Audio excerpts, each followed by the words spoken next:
Right. Hi, I'm Callum from Tyne Valley Motorhomes, and this is the handover of the Burstner Nexxo T690G Sovereign. So starting the walk around on the driver's side of the vehicle first. The first point you get to in this locker is your cassette toilet.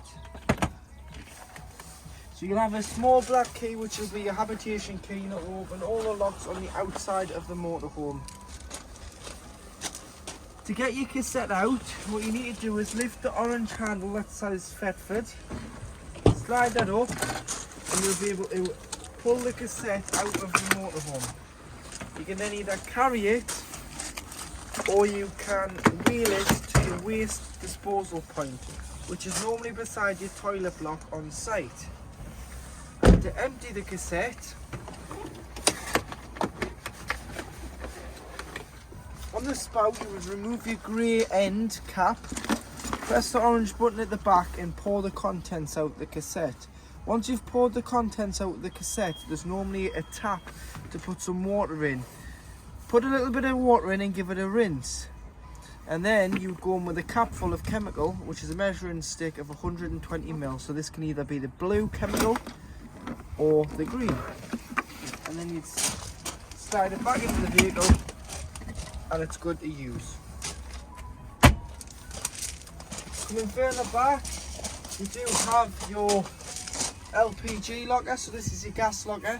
So you can fit 2 gas bottles on this. We've got our test bottle on at the moment. It doesn't come with a bottle, so get yourself some gas bottles. The motorhome runs off propane. So propane has a lot higher freezing point than butane. So use propane. Tie the bottle in with the straps once you've put it on board. Tie the top and the bottom so it's nice and safe and secure on board the vehicle. Always turn the gas bottle off before you start travelling so it's safer for yourselves and other road users. And then to connect from the pigtail to the bottle, which is this black pipe that connects to the top of the cylinder from the regulator, it's left to tighten, right to loosen. So opposite way with it being gas.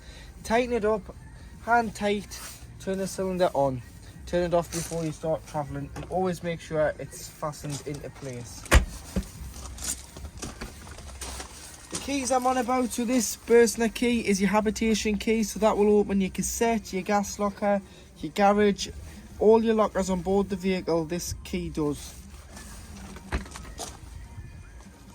On board at the back of the garage you've got your spare wheel here, so that's tied into place, and in here is your tool kit which has got everything you need to change that spare wheel.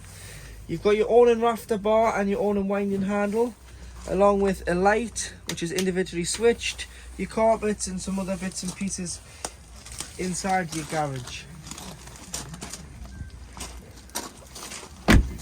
On the back of the vehicle you've got your high level brake light and reversing camera. The other side to your garage, there's not a lot to see in here that you haven't already seen. From the other side,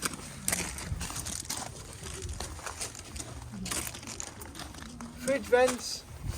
So your fridge is behind there, so this is just to allow the breeze in and cool the back of the fridge down, and circulation of the gases. Under here you do have your waste water, so this is your dirty water, so this is anything that you've put down a plug hole. Shower, hand basin, sink, dishes, water, cups of tea, anything goes into here. And to open it, you put your key on the end of here, so you'll get a handle which will slot onto there, and you'll turn it, crank it over, and your waste water will drain out. Make sure you drain off your wastewater once you've used the vehicle. So before you leave your site, get rid of your wastewater, because you wouldn't want to drive around with the added weight of wastewater, because you're going to use weight up in your payload that you could utilise for other bits and pieces. So get rid of your wastewater, and obviously ensure that in the winter it is fully drained off so the water doesn't freeze in the tank below the van and cause any damage when the water freezes. This is your Truma vent, so make sure this is obstruction free. It works on gas and electric. but obviously on gas it will allow the fumes out the side of the motorhome. To hook the motorhome up, you get your hookup lead, lift the collar and slide it onto the hookup point, which is just here. Always hook the motorhome up first and then the power source, and if you just lift this little grommet here, pop your cable into there, you can shut the door and lock it with the hookup lead in place. To fill your fresh water, hose pipe into there and fill it.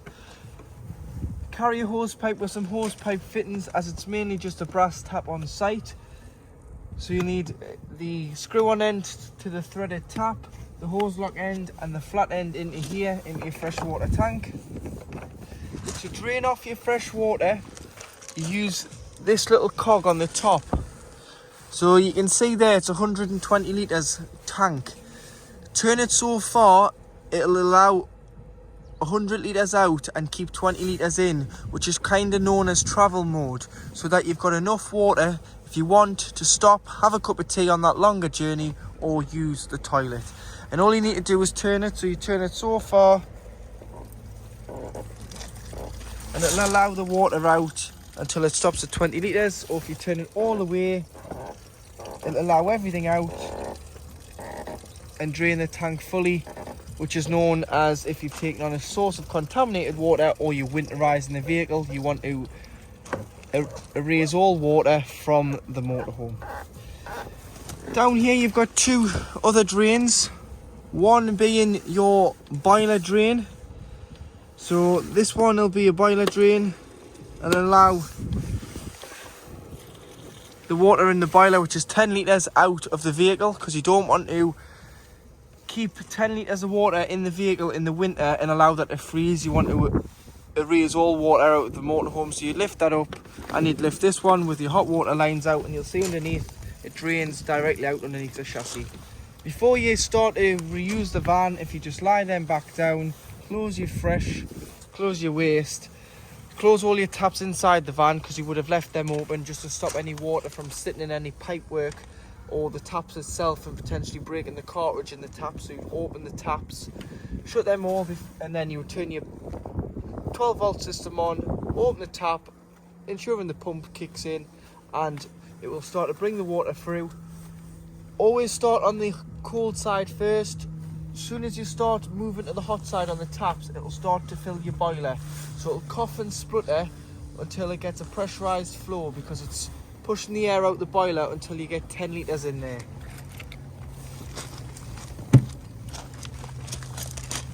Here you have your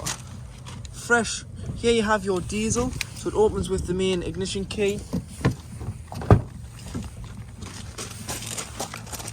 Tyre pressures can be found here, 5.5 bar, 79.5 psi. All your 12 volt fuses are underneath the seat in your electric block unit, so it's a bit of spaghetti junction under here with your wires, but you'll just have to fish your way through to get your fuses. But this does slide out and this does lift off to get access to your fuses. Engine battery underneath the carb floor and bonnet release on the side of the dashboard. This is your 12 volt control panel.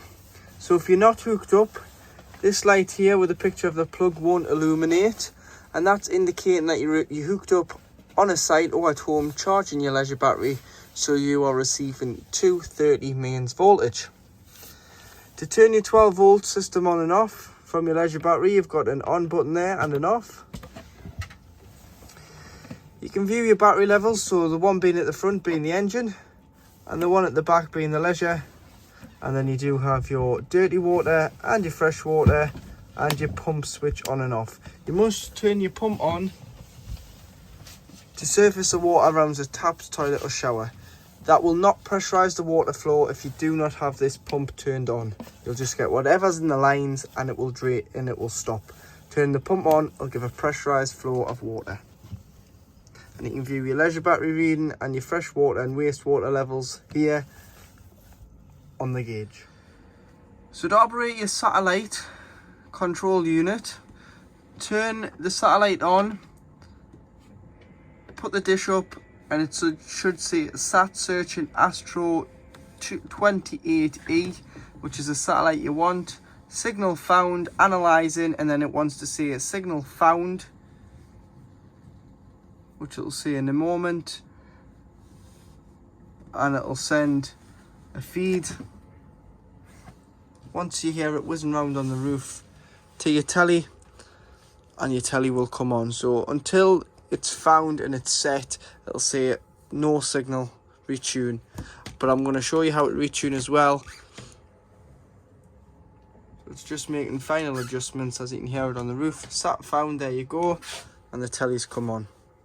If you ever need to retune it, go to TV setup here, scroll down to the picture of the satellite dish, and make sure that says 28.2E, because that needs to match with the satellite you're finding on there. So if you go abroad in it and you change the satellite, change it on the satellite receiver by the middle button, change it on the telly so it's finding the right one, and then on the transponder you would search and find as many channels as you can.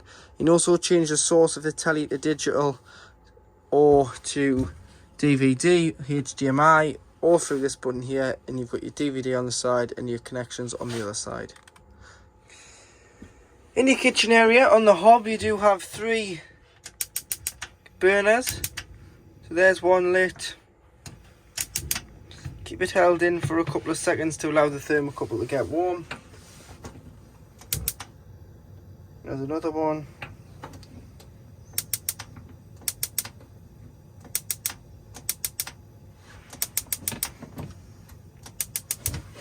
And there you go. There's 3 lit gas rings. Once you've had them on, if you do allow them to cool before you put the glass lid down, and this is the size of the pans. You can have maximum size in millimeters, so you can have a 200mm, 250 and 180 pan on there. So make sure you stick to that, otherwise you're going to make the burner work too hard and your pan won't heat up. 240 volt socket when you're hooked up. Another one here, lights for your kitchen. Some storage there.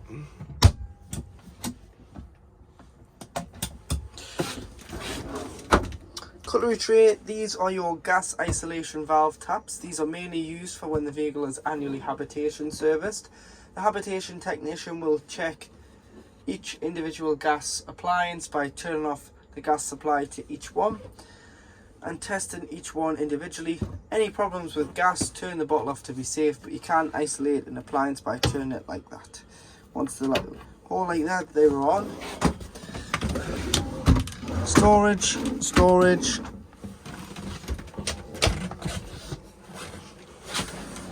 and you do have some more storage. 2 bottle holders there, and then as long as you've got the pump switched on, you'll get a pressurized flow of water. This is hot water, and the water's up to temperature there.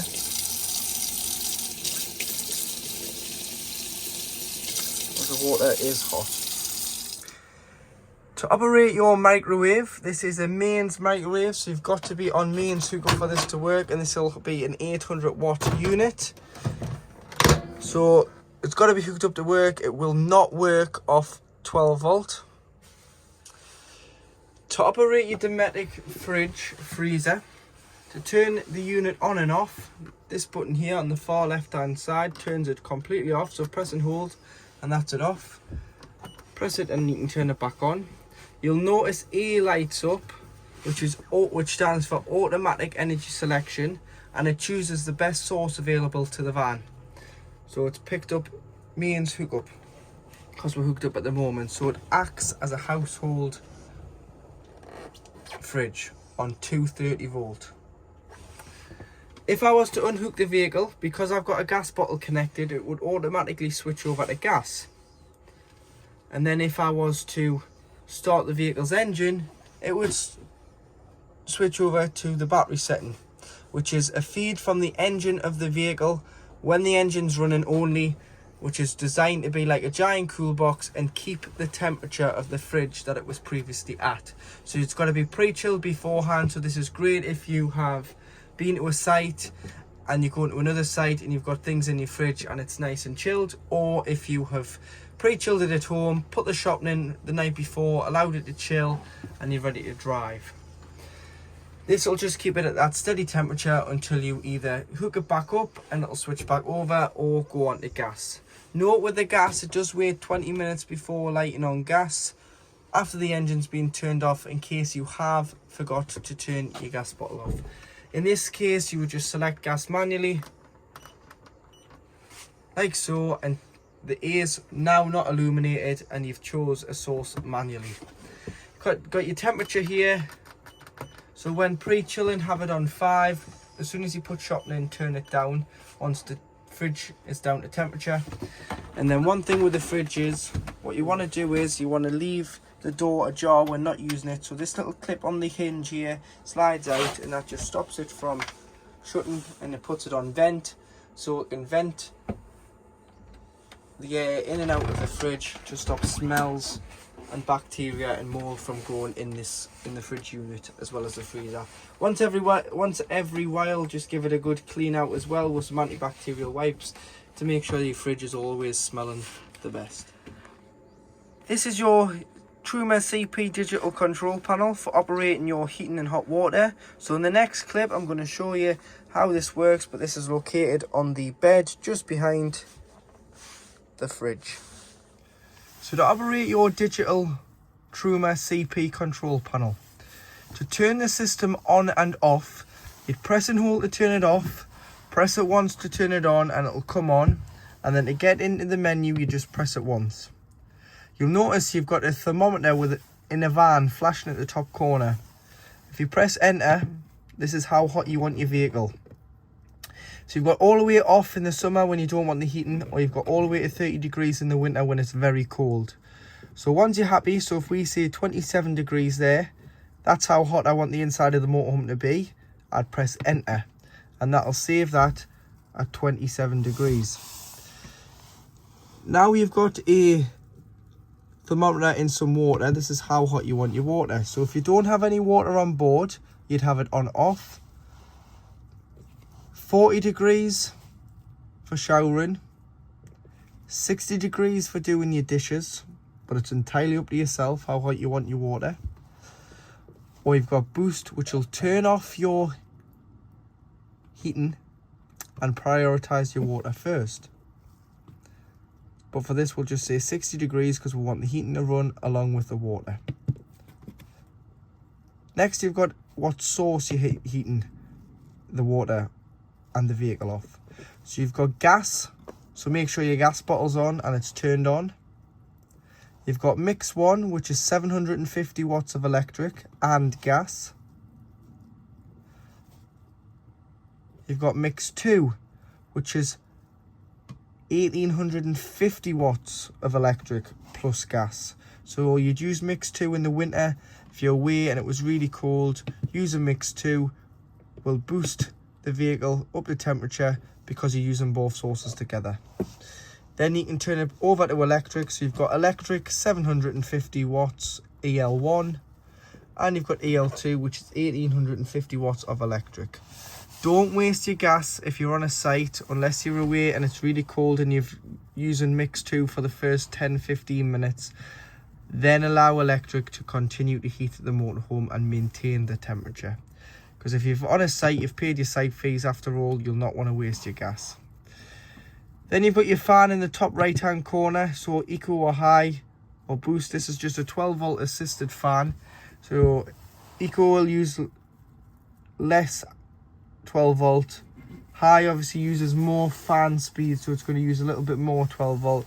And boost uses full power on the fan, which is going to use the most out of the 12 volt battery.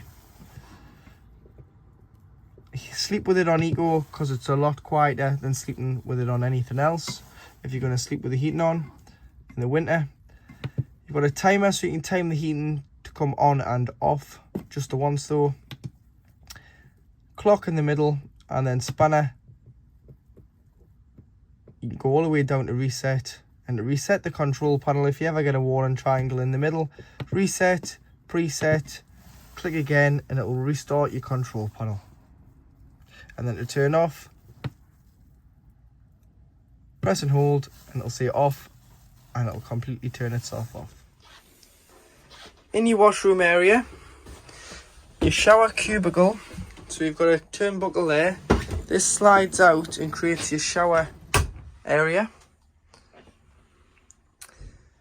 So you've got a full wet lined shower tray there and a curtain here to come across the door. One thing I will say, when winterizing, if you just unscrew your shower head from that hose and lie the shower hose down, leaving the mixer tap open just to stop any water freezing in this pipe and causing any damage to the pipe, and leave all the taps throughout the motorhome open just to stop any water from sitting in the pipework behind the furniture. One thing as well, when you do open the tap, if you just turn the 12 volt on and if you put the pump on for approximately 10 seconds, no longer, it'll just, once you've drained the vehicle down, this will just eliminate any water that's sitting in the pump and in the filter, to avoid the filter on pump from getting damaged with water sitting in it when we're experiencing colder temperatures in the winter. So just 10 seconds, flick the pump on, flick it off, it'll spit any water out. Make sure this is tied back before you travel. You'll notice you've got your toilet there, so to operate your toilet, pressing the blue button at the back, you get your fresh water flush from your main freshwater tank. So flush it first, put a little bit of water in, lubricates the seal between the toilet and the blade, because the blade pulls back like so, so it drops into the cassette. And to open the blade, you've got this handle here. So before you use it, flush it, open it up, use the toilet, give it a good flush after use, and slide this back to the left to close. This will allow you to get the cassette out the side of the motorhome. If that was ever to be left open or not shut fully, the cassette won't come out because the mechanism is still engaged. Blue or green chemical goes in the cassette. If you've bought the blue and the pink together, you can still buy it, but obviously your motorhome has a freshwater flush from the main freshwater tank. It doesn't have a separate header tank like a caravan or a motorhome, or an older style motorhome. What I would do is put a small amount of pink, about that, into an empty spray bottle, dilute the rest with water, spray the bowl, flush it. It'll give the nice fragrant smell, it'll clean the bowl without damaging it, and it'll do the same job in the spray bottle as it would in a header tank on some other motorhomes. 3 green lights under here indicates it's full, and that's time to change the cassette. Toiletry cabinet, toilet roll holder, light switch, and toiletry cabinet. With the whiteness, so sink, toilet, shower tray, don't use anything too harsh. It's gonna, like a bleach, that would damage it. Light soapy substance on the toilet and the shower tray and all the plastics, to avoid taking the glossy white shine off the plastic. Location of your leisure battery is underneath your side bench seat behind your driver's seat. So you do have your Varta leisure battery, which is a 77 amp hour 12 volt battery, and you do have your fuses. So you've got 2 10 inline main fuses and your big breaker 50 amp fuse. You've also got your solar panel charge regulator there, so that's just flashing away. The best way to monitor this is by checking the leisure battery levels now and again when not hooked up, and you can see how much charge your solar panel is bringing in, because when you're hooked up, the solar panel goes to sleep, because mains 230 volt is a lot bigger of a charge than a solar panel could ever provide. So to create the front bed, your table, which normally sits on this bar here, you'd lift it to about 90 degrees and lift it off. Mind you, it is quite heavy, and lift this cushion up so you can slot it on the other bar that's down here, and half the leg, so half the leg will fall off. Place it down here.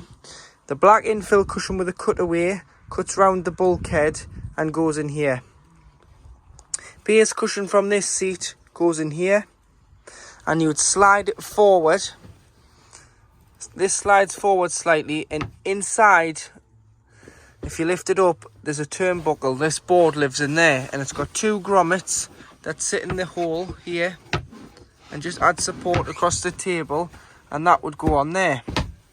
And then you'd butt it up to this cushion, which is another infill cushion, which clips on to the furniture here. So there's 3 clips line them up with here, drop the leg down and put your backrest from here into here, and you've created a second bed. It's a small double, so you can get two heads this end and your feet at this end, as this is the shorter end. And if you want some more space, you can remove this to give a larger space without having the backrest of the travelling seat there. And that's how you create your double bed. So infill, base cushion, backrest, table, little board. Slide this one slightly forward as it moves forward. But if there's anything you want to go through on collection, we can, but that is giving you a rough idea how the bed goes. So this just shows your head unit. So what you can do is, if you're paired to it, you've got Bluetooth, you can turn it on so it runs off the leisure battery, that when you're parked up. So normally it's ignition, so I've got the ignition on there now. Head units come on. You can have it so you can have it on when you're in the back, and when you go into reverse, it brings on the rear view camera.